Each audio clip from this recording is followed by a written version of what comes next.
Hello and welcome to Horror Rewind. This is Kelly Florence. And I'm Meg Hoffdahl. And today we're talking about Nightmare Alley. Now we're recording this a couple weeks before this is going to probably the best performance I've seen this year. Yeah. So that is very fair. And what's this Benedict Cumberbatch movie? Can you tell me what happens in it? I have no idea. It sounds like it won't be your jam, but I promise it's a really good movie. It's like toxic masculinity on a ranch. Okay. But does that mean like hot cowboys, but they are toxic? A little bit, but also it's not that, because you'll see. Okay. It's like obviously it's layered and it's. Does it go wonderful. Like Brokeback Mountain on us or what? Yeah, maybe. Okay. I'll just say this, and no one else will know what I'm saying, because we're not going to air this video. Yeah. Okay. Sounds good. But I really enjoyed it, and it's not like a feel good movie. You know, it's not like, oh, let's put it on for fun or put it on the background. Yeah. It's like, okay, I'm going to sit down and watch this. Yeah. Okay. Which I think Nightmare Alley is comparable. It's not like a fun feel good movie. It's visually stunning, but it didn't make me feel good in any sort of way. No, it's not a warm fuzzy movie. Well, here's the thing, and I think I said this recently because I think I brought it up because I had gone to see it. I know a lot of people are watching it right now because it's on HBO Max, but I saw it in the theater, and I am not normally drawn to film noir because just like Westerns, I feel like and I'm being very stereotypical. I'm just talking about the very stereotypical films in those genres. They're very, speaking of toxic masculinity, they're very male driven. And I feel like the female stories in those films aren't necessarily always that interesting. And that was certainly true for Nightmare Alley, and that I felt that the females were sort of one trick ponies. And I think I might have discussed this before, but I felt like, is it Rooney Mara? Which Mara? No, Kate Mara? Oh, no, I think it's Rooney in this movie. Yeah. Anyway, she felt very flat to me. I felt like she was just sort of like his ideal, and then of course we see that, you know, he doesn't love her and is as devoted to her as, you know, he makes out, and she does kind of grow from that, and so there's a complication. But I also felt like Cate Blanchett was just sort of like pure evil, and I just didn't really see the sort of prismatic complication of females that I like, and so it kind of made sense to me that why I don't like film noir movies all that much. Yeah. And again, I'm not saying all of them, but I'm just saying generally. Now, I know that it was based on a book by a man. Yeah. And then it was made into a movie. I'm wondering if you ever read the book. No. And so I know Guillermo del Toro adapted this straight from the novel instead of a remake of the movie. And so I'm wondering, wouldn't it have been interesting if he had maybe tried to make those characters more dimensional than they were portrayed in the book? And because of the era and the time that it was written, you know, that doesn't excuse it, it explains it. No, it exactly. And yeah, I mean, I think it would have been nice if he had taken a little more license, because I think we all agree that Del Toro usually does have very vivid female characters. So that's never been a problem. But yeah, I don't know if it's the source material. I saw Mother Horror say something about Bradley Cooper not being a leading man, which I thought was interesting. I don't like him either. Like, yeah, he doesn't do anything for me. No, he doesn't really do anything for me either. And I don't mean like in an attractiveness scale. I just mean as an actor or a human being. Like, I mean, I'm sure he's fine, but I'm just not like a super fan or a fan. I know. I don't know. I guess I don't see all the charisma that other people see. And like, I feel like he's more like a blank slate or something. When you have somebody like, I don't know, Jack Nicholson comes to mind, like their persona or whatever is so like indelible. And for someone like Brad Cooper, I'm just like, I don't know, maybe there's something to be said about that. Maybe there's something good about being kind of like a shadow person. An everyman. Really, yeah, I don't know. But yeah, so that being said, I think there's some compelling parts in this movie. I I appreciate the aesthetic. I appreciate the sort of like carnival feeling. And, there's also all the kind of like fake magic is interesting, or like the, sleight of hand, or the, Yeah. that kind of stuff's kind of interesting. Yeah. But to me, it was kind of an amalgam of parts, and some of them were good, and some of them didn't, intrigue me as much. It's the things that I enjoyed about it and picked out. First of all, this whole idea of quote unquote freak shows and the history that they have, especially in America. We wrote a little bit about it in our book, The Science of Monsters. But all of these poor people who were taken advantage of and exploited just because they were different. It's really horrific. And this storyline about the geek and like everything that happened and ended up happening and how it came full circle in the end back to Bradley. I'm sorry, I'm using his real name and not his character name, but like, yuck. That doesn't make me feel good. No, it doesn't. And it's definitely exploitation. And you see it in like, it's a little rosier in what's the Hugh Jackman movie? Why can't I think Greatest Showman? Greatest Showman. Like that's like the rosy version, where everybody's like, they're still struggling, but they're a lot happier. Right.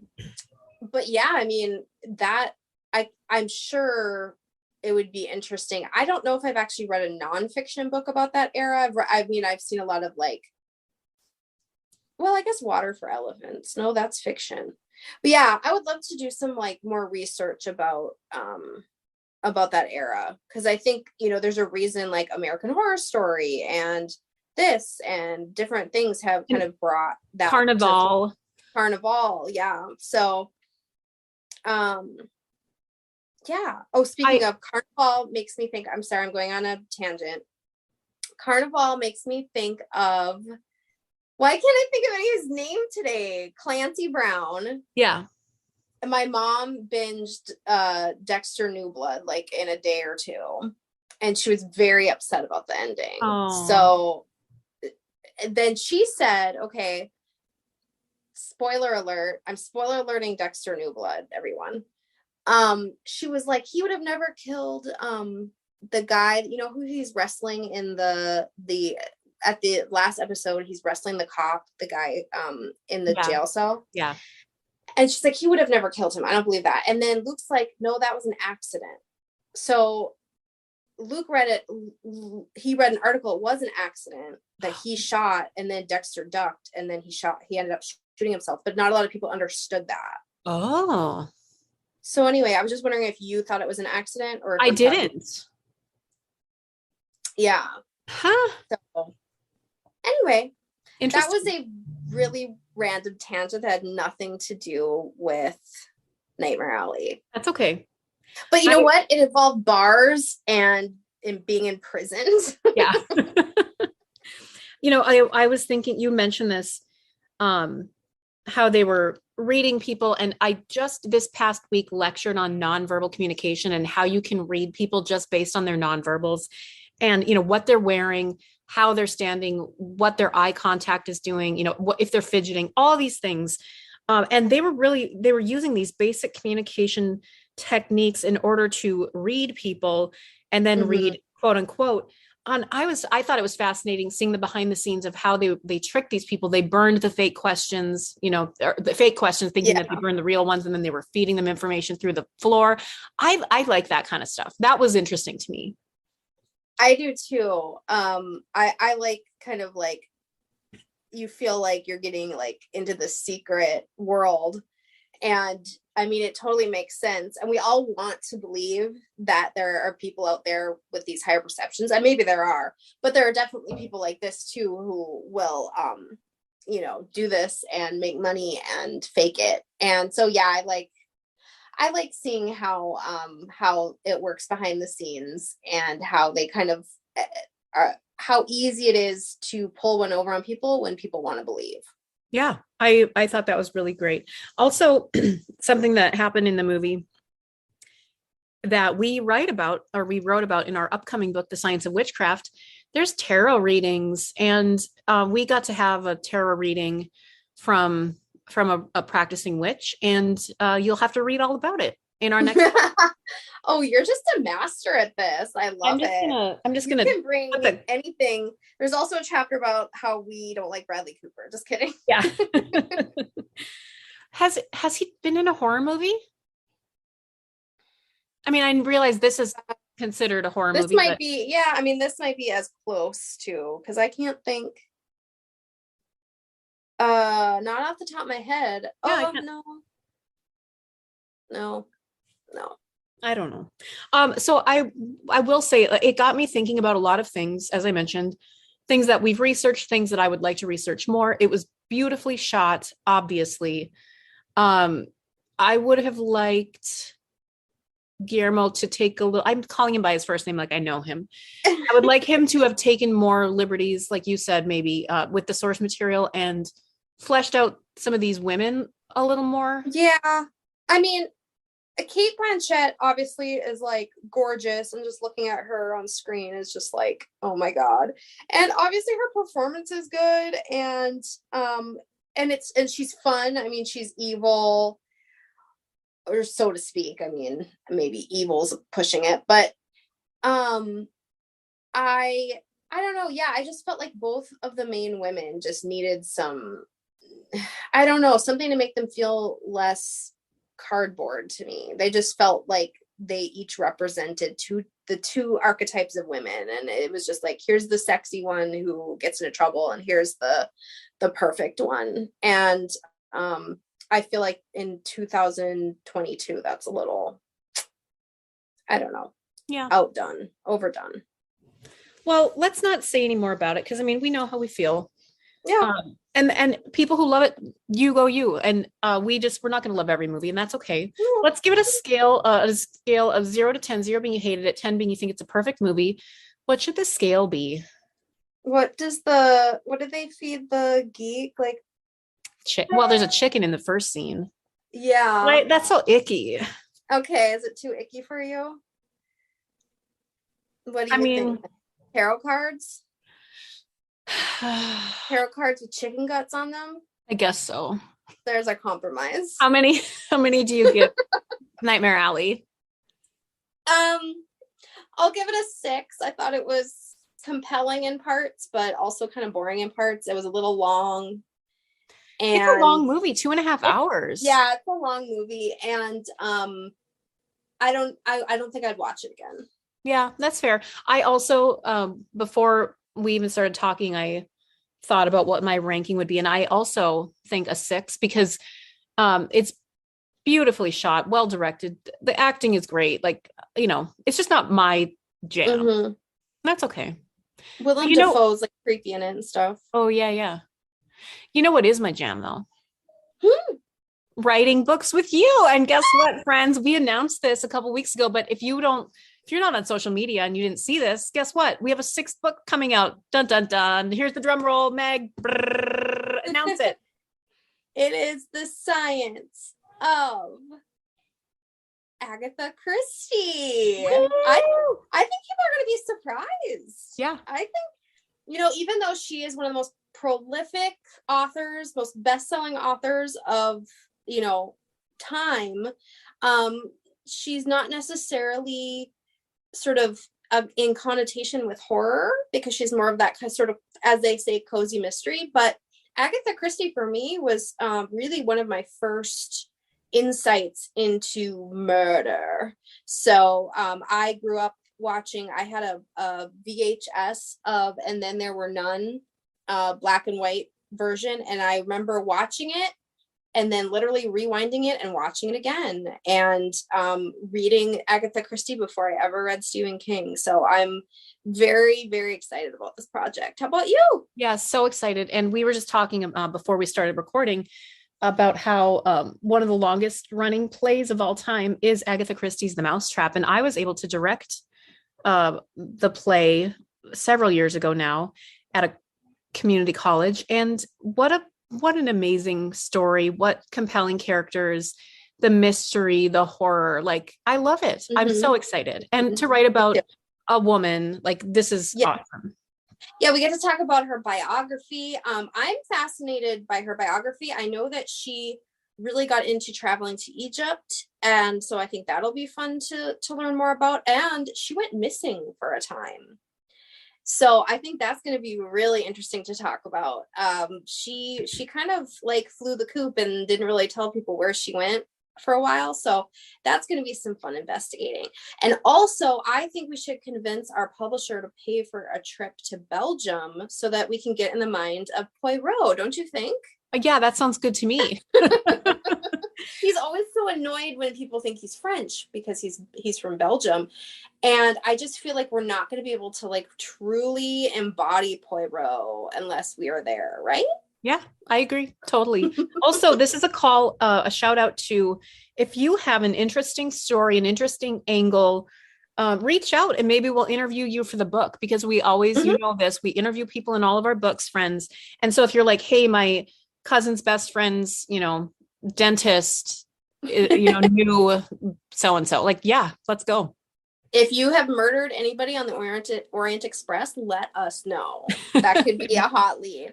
I do want to mention one movie that I saw that you watched a while ago, but I watched it on my way to Hawaii, and it was the perfect horror movie to watch on the way to Hawaii. I watched Old. Oh, yes, good. It was perfect because like literally I kept thinking about it the whole time I was on the beach. Nice. So yeah, so that was, I mean, I went in with kind of low expectations because it was kind of like mixed reviews. So, but it was fun. Yeah. I didn't hate it. No, I didn't hate it. I thought it was interesting. In fact, I think Dexter might really like it because I feel like just the concept of it. Yeah. So I might have him watch it, but Alex Wolff is cute. Even though he was like he was an 8-year-old or something, a 6-year-old. It was very complicated. It's so weird. And like the pregnancy thing, it was like, I know, it's very like mind blowing. It's very much, it's almost more sci-fi than anything. Yeah. But I liked just what I like about horror and sci-fi, like it kind of like expands your brain, and it kind of was doing that. So anyway, I enjoyed that, and it was just like it got me all ready for Hawaii. Yes. Mm-hmm. Well, I love it. Oh, speaking of trips, we will be in Atlanta, actually Marietta, Georgia, for the Renegade Film Festival coming up in a couple weeks here. And we can't wait to we'll record an episode on that and the films that we saw there, the people we met, things we did. So support indie horror and film festivals. That's right. That's right. And you're working hard on North by North. Yeah. So submit, friends. There's still time till the end of March. You have. Yeah. Now I sound like Yoda. Yeah, that was little Yoda. I like it.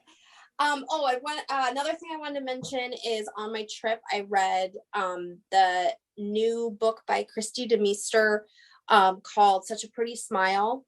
And we love her candles. She has the candle business. Scents from Hell.